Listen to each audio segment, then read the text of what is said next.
ಎಲ್ರಿಗೂ ನಮಸ್ಕಾರ. ಎಲ್ಲರೂ ಹೇಗಿದ್ದೀರಾ? ನಾನು ಚೆನ್ನಾಗಿದ್ದೀನಿ, ನೀವು ಚೆನ್ನಾಗಿದ್ದೀರಾ ಅಂತ ಭಾವಿಸ್ತೀನಿ. ಏನಪ್ಪ ಇದು ಅನ್ಕೋತಿದ್ದೀರಾ? ಇದು ಈಸಿ ಆ್ಯಂಡ್ ಟೇಸ್ಟಿಯಾಗಿ 5 ನಿಮಿಷದಲ್ಲಿ ಪ್ಯಾನ್ ಕೇಕ್ ಮಾಡೋದು ಹೇಗೆ ಅಂತ ನೋಡೋಣ. ಇನ್ನೂ ಯಾರೆಲ್ಲ ನನ್ನ ಚಾನಲ್ನ ಸಬ್ಸ್ಕ್ರೈಬ್ ಮಾಡಿಲ್ಲ, ಸಬ್ಸ್ಕ್ರೈಬ್ ಮಾಡ್ಕೊಳ್ಳಿ. ಪೂರ್ತಿ ವಿಡಿಯೋ ನೋಡಿ, ಹಾಗೆ ಇಷ್ಟ ಆದಲ್ಲಿ ಲೈಕು ಶೇರು ಮಾಡಿ. ತುಂಬ ಈಸಿ ಆ್ಯಂಡ್ ಹೆಲ್ದಿ ಹಾಗೂ ಚಿಕ್ಕವರಿಂದ ದೊಡ್ಡವ್ರವರೆಗೂ ಇಷ್ಟ ಆಗುವಂಥ ಸ್ನ್ಯಾಕ್ಸ್ ಅಥವಾ ಮಾರ್ನಿಂಗ್ ಬ್ರೇಕ್ಫಾಸ್ಟ್ ರೆಸಿಪಿ ಅಂತಲೇ ಹೇಳ್ಬೋದು. 5 ಮಿನಿಟ್ಸ್ ರೆಸಿಪಿ ವಿತ್ 5 ಇಂಗ್ರೀಡಿಯೆಂಟ್ಸು. ಬನ್ನಿ ಏನೇನು ನೋಡೋಣ. 1 ಚುಕ್ಕಿ ಬಾಳೆಹಣ್ಣು, ನೀವು ಬೇಕಾದರೆ ಏಲಕ್ಕಿ ಬಾಳೆಹಣ್ಣು ಕೂಡ ತೊಗೋಬೋದು. ಹಾಗೆ 1 ಮೊಟ್ಟೆ, 1 ಖರ್ಜೂರ, ಇದು ಸ್ವೀಟ್ಗೋಸ್ಕರ ನಾನು ಹಾಕ್ತಿರೋದು, ನೀವು ಬೇಕಂದರೆ ಶುಗರ್ ಆ್ಯಡ್ ಮಾಡ್ಬೋದು. ಸ್ವಲ್ಪ ಹಾಲು, ಹಾಗೆ 2ರಿಂದ 3 ಸ್ಪೂನು ಗೋಧಿ ಹಿಟ್ಟು. ಬನ್ನಿ ಇಷ್ಟೂ ಒಂದು ಮಿಕ್ಸಿ ಜಾರಿಗೆ ಹಾಕ್ಕೊಂಡು ಪೇಸ್ಟ್ ಮಾಡ್ಕೊಂಡು ಬರೋಣ.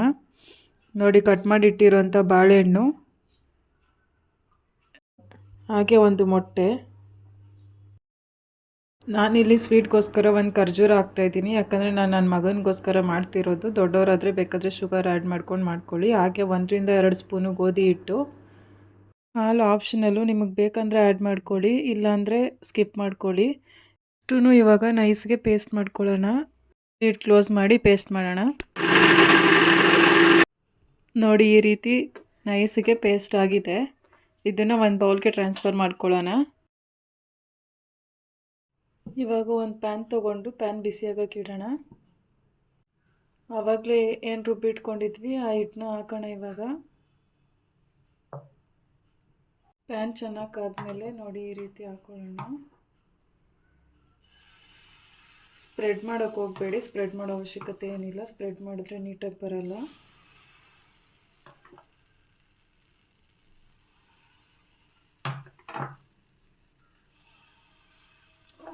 ನೋಡಿ, ಈ ರೀತಿ ಪ್ಯಾನಲ್ಲಿ ಎಷ್ಟು ಸಾಧ್ಯನೋ ಅಷ್ಟು ಪ್ಯಾನ್ ಕೇಕ್ನ ಚಿಕ್ಕದಾಗಿ ಹಾಕ್ಕೊಳ್ಳೋಣ. ಅದು ಹಾಕಾದ್ಮೇಲೆ ನಾವು ಮನೆಯಲ್ಲೇ ಮಾಡಿರೋವಂಥ ತುಪ್ಪನ ಹಾಕ್ತಾಯಿದ್ದೀನಿ. ನೀವು ಬೇಕಾದರೆ ಎಣ್ಣೆ ಕೂಡ ಹಾಕ್ಕೋಬೋದು, ಅಥವಾ ಹಾಗೆ ಪ್ಲೇನಾಗಿ ಕೂಡ ಮಾಡ್ಕೋಬೋದು. ನನ್ನ ಮಗನಿಗೆ ತುಪ್ಪ ಇಷ್ಟ ಇರೋದ್ರಿಂದ ನಾನು ಸ್ವಲ್ಪ ತುಪ್ಪ ಹಾಕ್ತಾಯಿದ್ದೀನಿ. ನೋಡಿ, ಇವಾಗ ಒಂದು ಸೈಡ್ ಬೆಂದಿದೆ, ಇನ್ನೊಂದು ಸೈಡು ಮಡಚಿ ಬೇಯಿಸ್ಕೊಳ್ಳೋಣ. ಈ ರೀತಿ ಒಂದೊಂದೇ ಮಡಚಿ ಬೇಯಿಸ್ಕೊಳ್ಳೋಣ. ನೋಡಿ ಎಷ್ಟು ಚೆನ್ನಾಗಿದೆ. ಈ ಥರ 2 ಕಡೆನೂ ಬೇಯಿಸಿ. ನೀವು ಈ ರೀತಿ ಪ್ಯಾನ್ ಕೇಕ್ ಮಾಡ್ತೀರಾ? ಹಾಗೆ ನಿಮ್ಮ ಮಕ್ಳಿಗೂ ಇಷ್ಟನಾ ಅಥವಾ ಯಾರಿಗಿಷ್ಟ ಕಮೆಂಟ್ ಮಾಡಿ. ಹಾಗೆ ಕೆಲವರು ಓಟ್ಸಿಂದ ಕೂಡ ಮಾಡ್ತಾರೆ, ಮತ್ತು ಬೇರೆ ಫ್ರೂಟ್ಸ್ ಕೂಡ ಆ್ಯಡ್ ಮಾಡ್ಕೋಬೋದು. ನೀವು ಬೇಕಂದರೆ ಇದಕ್ಕೆ ಡ್ರೈ ಫ್ರೂಟ್ಸ್ ಕೂಡ ಹಾಕೋಬೋದು, ಚೆನ್ನಾಗಿರುತ್ತೆ. ನೀವು ಒಂದು ಸಲ ಟ್ರೈ ಮಾಡಿ ಹೇಗೆ ಬಂತು ಅಂತ ಕಮೆಂಟಲ್ಲಿ ತಿಳಿಸಿ. ಇವಾಗ 2 ಸೈಡ್ ಕೂಡ ಚೆನ್ನಾಗಿ ಬೆಂದಿದೆ. ಈ ರೀತಿ 2 ಸೈಡು ಮಡ್ಚಾಕೊಂಡು ಸ್ವಲ್ಪ ನೀಟಾಗಿ ಬೇಯಿಸ್ಕೊಳ್ಳಿ. 2 ಕಡೆನೂ ಬೆಂದಿದೆ. ಬೆಂದಾದ್ಮೇಲೆ ಒಂದು ಪ್ಲೇಟ್ಗೆ ಟ್ರಾನ್ಸ್ಫರ್ ಮಾಡ್ಕೊಳ್ಳಿ. ಈ ಪ್ಯಾನ್ ಕೇಕ್ನ ನೀವು ತುಪ್ಪದ ಜೊತೆ ಅಥವಾ ಹನಿ ಜೊತೆ ಕೂಡ ತಿನ್ಬೋದು. ತುಂಬ ಇಷ್ಟಪಟ್ಟು ಮಕ್ಕಳು ತಿಂತಾರೆ. ನನ್ನ ಮಗ ಕೂಡ ತುಂಬ ಇಷ್ಟಪಟ್ಟು ತಿಂತಾಯಿದ್ದಾನೆ.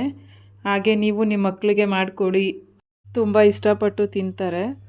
ಹಾಗೆ ಯಾರೆಲ್ಲ ನನಗೆ ಸಪೋರ್ಟ್ ಮಾಡ್ತಾ ನನ್ನ ಪೂರ್ತಿ ವೀಡಿಯೋಗಳನ್ನು ನೋಡ್ತಾ ಇದ್ದೀರಾ, ಎಲ್ರಿಗೂ ಧನ್ಯವಾದಗಳು. ಮತ್ತಷ್ಟು ರೆಸಿಪೀಸ್ಗೆ ಸಬ್ಸ್ಕ್ರೈಬ್ ಮಾಡ್ಕೊಳ್ಳಿ. ಹಾಗೆ ಕಮೆಂಟ್ ಮಾಡಿ ನಿಮಗೆ ಯಾವ ರೀತಿ ರೆಸಿಪೀಸ್ ಬೇಕು ಅಂತ. ಮತ್ತೆ ನೆಕ್ಸ್ಟ್ ವೀಡಿಯೋದಲ್ಲಿ ಸಿಗೋಣ. ಎಲ್ರಿಗೂ ಥ್ಯಾಂಕ್ ಯು. ಇದೇ ರೀತಿ ನನಗೆ ಸಪೋರ್ಟ್ ಮಾಡ್ತಾನೇ ಇರಿ. ಎಲ್ಲರಿಗೂ ಧನ್ಯವಾದಗಳು.